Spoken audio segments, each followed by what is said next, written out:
Find someone talking, a person across the room, an actor on your screen, anyone. Now watch their mouth as they speak. It feels like you're just listening, doesn't it?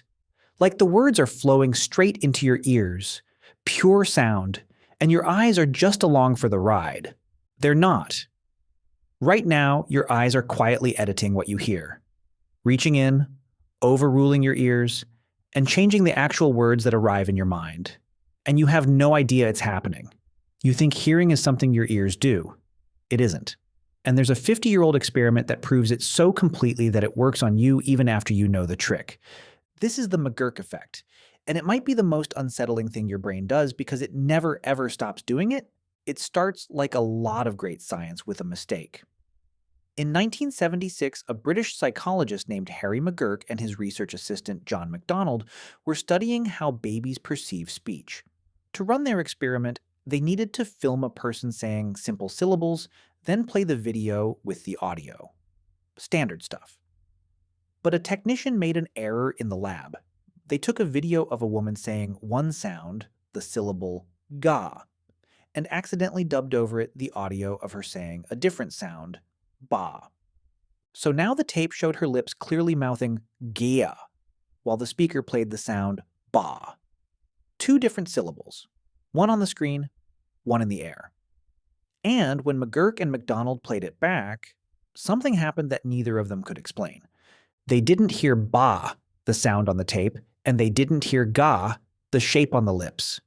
They heard a third sound, da, a syllable that was in neither the video nor the audio, a sound that did not exist anywhere in the recording. They thought it was a glitch. So they rewound it and played it again. Same thing. Da. They closed their eyes and listened. Now they clearly heard ba, the real audio. They opened their eyes and watched. The sound changed back to da instantly, against their will. Think about how strange that is.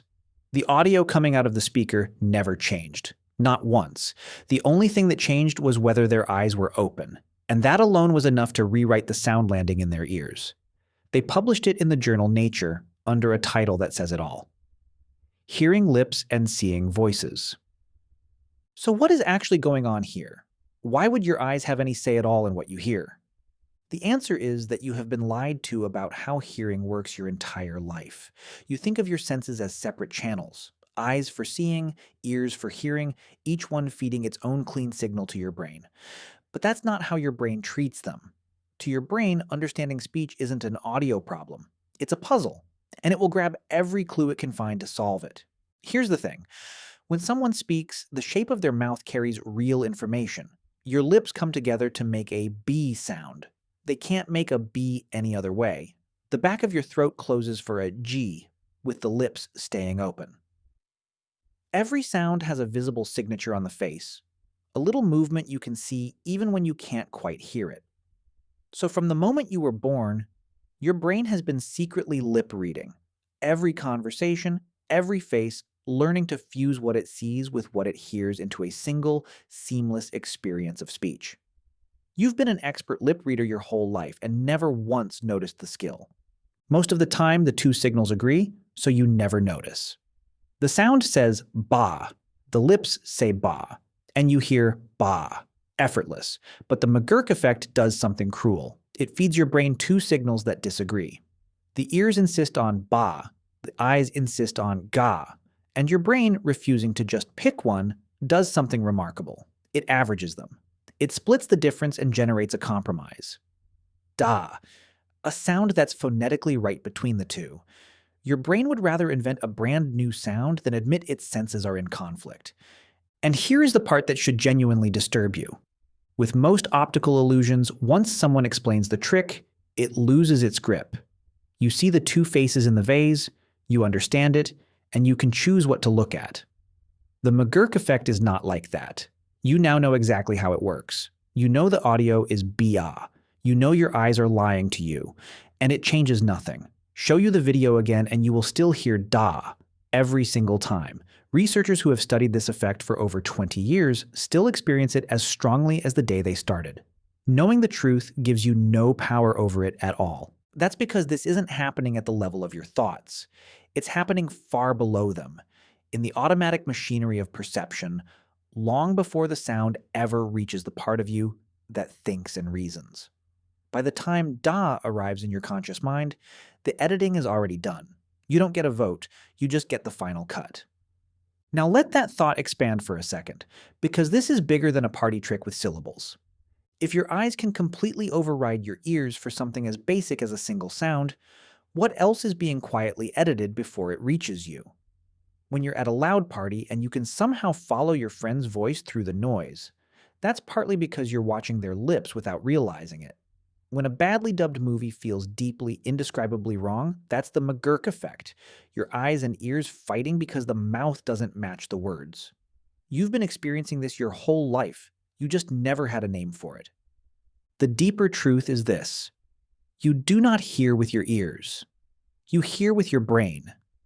Your ears are just one source of evidence, and not even the one your brain trusts most.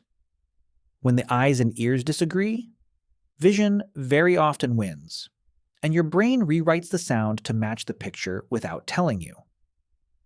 What you experience as the plain, obvious sound of a voice is actually a conclusion, a best guess assembled from multiple senses and handed to you already finished. So the voice you think you're hearing right now as someone speaks to you is not a recording of the air hitting your eardrum. It's a story your brain is telling you about what was probably said, built from sound and sight together, stitched so smoothly that you'd swear it came from your ears alone. There's a way to feel this for yourself, and I'd encourage you to do it. Search for a McGurk Effect demonstration video. Watch it with your eyes open and listen. Then close your eyes and listen to the exact same clip again.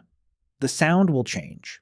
Not the recording is identical, only your access to it changed. And in that moment, you will catch your own brain in the act of rewriting reality, and you still won't be able to stop it. Because the unsettling truth is that there is no version of you that hears the raw, untouched sound. There never was. Every voice you have ever heard arrived pre-edited, fused with everything your eyes were doing at the same time, and presented to you as simple, honest hearing. You were never just listening. You were always watching too. You just never knew your eyes had the final say.